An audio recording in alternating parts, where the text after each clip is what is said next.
Alxaaji Abdul Aziz Si Malik ne ki wax ni Tuuba ak Tiwaawan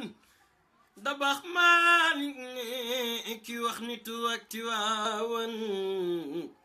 ñaari dawla lanu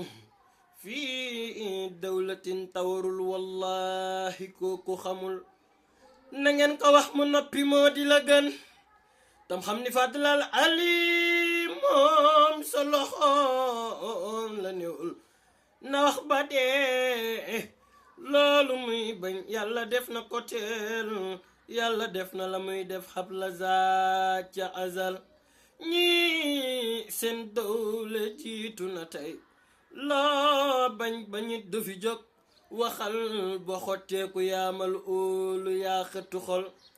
yow daa julit daa ku kenn xam la fi daan ba di wax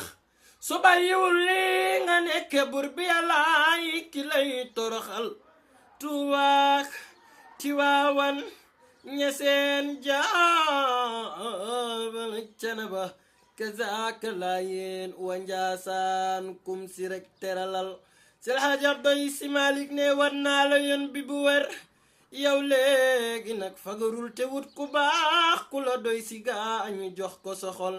taalibe cheikh bi bul saaga bul xaste bul jëw bul di merta jotul te saa yoo mere bul xuloo te bul di retaani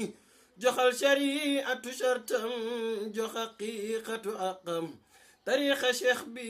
mooy lu ñu saf yal na yàlla fayal ñu mag ñu baax